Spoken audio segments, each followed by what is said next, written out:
Media கிரிக்ஸ் viewers உங்க எல்லாருக்கும் ஒரு பெரிய வணக்கம். இன்னைக்கான வீடியோ என்ன அப்படின்னா, சமீர் ரிஸ்வி சிஎஸ்கேவோட சமீர் ரிஸ்வி கிட்டத்தட்ட 8 கோடி ரூபாய்க்கு மேல கொடுத்து இந்த வருஷம் வந்து வாங்கினாங்க. ஒரு மிகப்பெரிய எக்ஸைட்மெண்ட்டை ஏற்படுத்துற ஒரு பிளேயர் அப்படின்னே வந்து சொல்லலாம். சின்ன வயசுல இருந்து வந்து பாத்தீங்க அப்படின்னா கிரிக்கெட் மேல ஆர்வம் கொண்டு ரொம்ப பயங்கரமா வந்து பாத்தீங்க அப்படின்னா கிரிக்கெட் ஆடிக்கிட்டு இருக்காரு. உத்தரப்பிரதேசத்துல ரொம்ப முக்கியமான ஒரு கிரிக்கெட் பிளேயரா வலம் வந்துகிட்டு இருக்காரு அப்படின்னே சொல்லலாம். இவர் வந்து இந்தியன் டீமுக்கே அடுத்த சுரேஷ் ரெய்னா, சிஎஸ்கேக்கு கண்டிப்பா இவர் தான் அடுத்த சுரேஷ் ரெய்னா அப்படிங்கிற மாதிரிலாம் வந்து சொல்லிட்டு இருக்காங்க. அண்ட் ரீசன்ட் டைம்ஸ்ல வந்து பாத்தீங்க அப்படின்னா யூபில ஒரு T20 லீக் கிரிக்கெட் தொடர் வந்து நடந்துச்சு.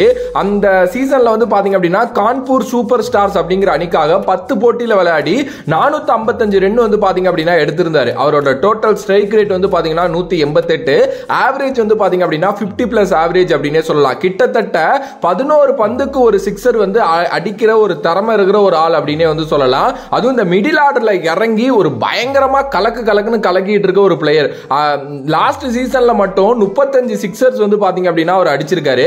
இதெல்லாம் தாண்டி இப்போ வந்து பாத்தீங்கன்னா CK நாயுடு டிராஃபி ஒன்று நடந்துகிட்டு இருக்கு. இதுக்கு முன்னாடி நடந்த ரஞ்சில அவரால் பெருசா பர்ஃபார்மன்ஸ் பண்ண முடியல. ஆனா என்னோட திறமை மேலேயா உங்களுக்கு சந்தேகம் அப்படிங்கிற மாதிரி இந்த CK நாயுடு டிராஃபில அவர் என்ன பண்ணிருக்காரு அப்படின்னா, காலிறுதியோட முதல் இன்னிங்ஸ்ல ஒரு 300+ அடிச்சாரு. அடுத்த இன்னிங்ஸ்ல ஒரு ஹாஃப் செஞ்சுரி அடிச்சாரு. அது மட்டும் இல்லாமல் மும்பைக்கு எதிரான செமிஃபைனல்ல வந்து பாத்தீங்க அப்படின்னா 89 ரன் வந்து பாத்தீங்கன்னா ஒரு 2 நாளைக்கு முன்னாடி அடிச்சாரு. அண்ட் இப்போ வந்து யூபி வந்து பாத்தீங்கன்னா இந்த தொடரோட இறுதி போட்டியில கர்நாடகா வந்து பாத்தீங்கன்னா சந்திக்கிறாங்க.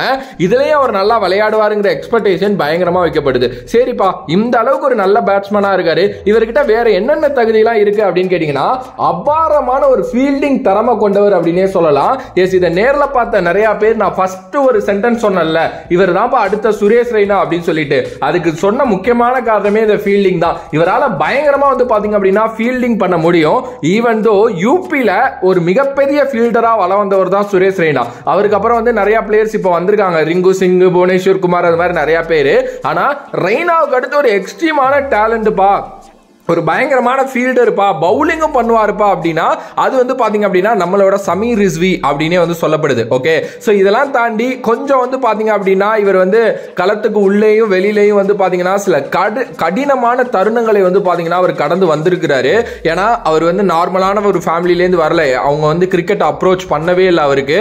அவரா கிரிக்கெட் மேல இன்ட்ரெஸ்ட் வந்துச்சு. அதுக்கப்புறம் அவங்க மாமா இருக்காருல்ல, அவங்க மாமா வந்து ஏப்பா இவன் நல்ல கிரிக்கெட் விளையாடுவான்னு நினைக்கிறேன், நானே இவனை கிரவுண்டுக்கு போறப்ப கூட்டு போறேன் அப்படின்னு சொல்லிட்டு அவங்களோட மாமா வந்து பாத்தீங்க அப்படின்னா தன்கீப் அக்தர் அப்படிங்கிற ஒருத்தர், அவர் தான் வந்து பாத்தீங்கன்னா அந்த மீரட் நகர்ல இவருக்கு பயிற்சி கொடுத்து அதுக்கப்புறம் அப்படியே கொஞ்சம் கொஞ்சமா வந்திருக்காரு. இவரோட பேரண்ட்ஸுக்கு இவர் கிரிக்கெட் ஆடுறதுல சுத்தர இன்ட்ரெஸ்டே இல்லை. இவரோட மாமா தான் ரொம்ப முக்கியமான காரணம். இப்போ ஒரு மிகப்பெரிய இடத்துக்கு வந்துட்டாரு. சரி, இதெல்லாம் ஒரு சைடு இருக்கட்டும், நல்ல பிளேயரு, நல்லா விளையாடுறாரு, நல்லா விளையாண்டுகிட்டு இருக்காரு. ஆனா சிஎஸ்கேல எங்கெங்க இவருக்கு வாய்ப்பு கிடைக்கும்? பெஞ்ச் தான். நீங்க 8 கோடி கெடுங்க, 9 கோடிக்கு 10 கோடி கெடுங்க, இங்க இடம் இல்லைன்னா பெஞ்ச் தான் அப்படின்னு தான் எல்லாருமே சொல்றாங்க. பட் ஆனா இங்க இடம் இல்லைன்னா அப்படிங்கிற அந்த ஒரு வார்த்தை நம்ம கோட் பண்ணோம்னா இப்ப இடம் இருக்கு. சிஎஸ்கேவோட 11ல இவருக்கு கண்டிப்பா இடம் பிடிக்கிறதுக்கு நிறைய வாய்ப்புகள் இருக்கு. ஆல்ரெடி ஒரு போட்டி நடந்துகிட்டு தான் இருக்கு, யாரு 11க்குள்ள வருவா அப்படின்னு சொல்லிட்டு. இந்த சூழல்ல இப்ப சிஎஸ்கேல வந்து பாத்தீங்க அப்படின்னா நம்மளோட கான்வே இருக்காருல்ல, அவர் வந்து ரூல் அவுட் ஆயிருக்காரு. அண்ட் ராய்டுவும் இந்த வருஷம் இல்ல. சோ அந்த பொசிஷனும் வேக்கண்டா வந்து பாத்தீங்க அப்படின்னா இருக்கு. சோ நல்ல ஸ்பின்னர்ஸ் அட்டாக் பண்ணக்கூடிய நம்மளோட சமீர் ரிஸ்வி, நல்ல ஃபாஸ்ட் பவுலர்ஸை எதிர்த்து அடிக்கக்கூடிய நம்மளோட சமீர் ரிஸ்வி டெஃபினெட்லி 11ல விளையாடுவார் அப்படின்னு சொல்லிட்டு நான் இல்ல, சுரேஷ் ரெய்னாவே வந்து பாத்தீங்கன்னா ரீசன்ட் டைம்ஸ்ல சொல்லியிருக்காரு. எஸ், அதை தாண்டி வந்து பாத்தீங்கன்னா 8.4 கோடிக்கு அவர் அவ்வளவு அக்ரெசிவா போய் எடுத்ததுக்கான ரொம்ப முக்கியமான காரணம் வந்து அவரை ஒரு பிக்ஸ்டு 11ல செட் பண்ணணும் அப்படின்னு அவங்க யோசிச்சதுதான் அப்படின்னு சொல்றாங்க. சரிப்பா, சென்னை சேப்பாக்கத்தோட கிரவுண்டுன்னு ஒன்னு இருக்கு, அங்க எப்பவுமே வந்து சிஎஸ்கே கிங்கா தான் இருப்பாங்க. அங்க ஆடக்கூடிய பிளேயரா இவரு அப்படின்னா டெஃபினெட்லி சேப்பாக் பிச்சுக்கு ஏத்த பிளேயர் தான் இவரு. அதாவது சேப்பாக்ல வந்து ஸ்பின்னர்ஸ் தான் ஆதிக்கம் செலுத்துவாங்க. ஸ்பின்னர்ஸ் அடிக்கிற பிளேயர்ஸ் வந்து என்னைக்குமே சேப்பாக்ல ஸ்பெஷலா பேசப்பட்டிருக்காங்க.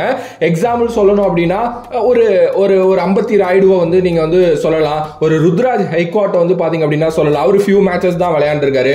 அண்ட் இன்னும் நீங்க வந்து மும்பை இந்தியன் சைடு போய் பாத்தீங்க அப்படின்னா ஒரு டைம்ல வந்து பாத்தீங்கன்னா ஒருத்தர் இருந்தார், ஈவன் லீவிஸ் நினைக்கிறேன், அவரு அப்படிதான் ஸ்பின்னர்ஸ் அட்டாக் பண்ணுவாரு. இது மாதிரி நிறைய ஸ்பின்னர்ஸ் அட்டாக் பண்றவங்க சேப்பாக்ல நல்லாவே இருந்திருக்காங்க. சமீர் ரிஸ்வி அந்த மாதிரி ஒரு பிளேயர் தான். சோ அவர் வந்து பாத்தீங்கன்னா ஸ்பின்னர்ஸ் அடிக்கக்கூடிய ஒரு பிளேயர். பட் ஆனா அவர் ஒரு நாள் விளையாண்ட டொமஸ்டிக் கிரிக்கெட்டும் இப்ப விளையாட போற ஐபிஎல்லும் வேற வேற ரொம்ப கடினமா இருக்கும். பட் ஸ்டில் அவருக்கு வந்து ஒரு நல்ல ஹோப் கொடுத்து சிஎஸ்கே அவருக்கு ஒரு 11ல இடத்த கொடுத்து மேபி ஓபன் கூட பண்ண வைக்கிறதுக்கு நிறைய சான்சஸ் இருக்குங்கிற மாதிரி பேசிட்டு இருக்காங்க.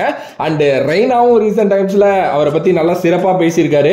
அண்ட் அதை தாண்டி அவர் ஒரு விஷயம் சொல்லியிருக்காரு, என்னோட ஆட்டத்தை ரெய்னாவோட ஆட்டத்தோட ஒப்பிட்டு பேசி வருகிறார்கள்.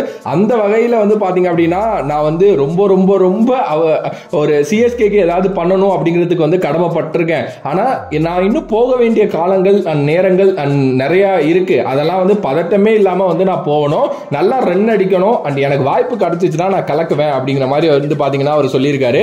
அண்ட் சென்னை விக்கெட்டுக்கு எப்படி நான் வந்து ரெடி ஆவேன் அப்படிங்கறத பொறுத்து தான் என்னோட அந்த வெற்றியோ இதுவோ இருக்கு. அதுக்கேற்ற மாதிரி நான் ரெடி ஆவேங்கிற மாதிரி அவரும் வந்து பாத்தீங்க அப்படின்னா சொல்லியிருக்காரு. ரொம்ப நம்பிக்கையா இருக்காரு. ஸோ டெஃபினெட்லி சிஎஸ்கே ஒரு பெரிய வாய்ப்பை கொடுப்பாங்க அப்படின்னு நான் நினைக்கிறேன்.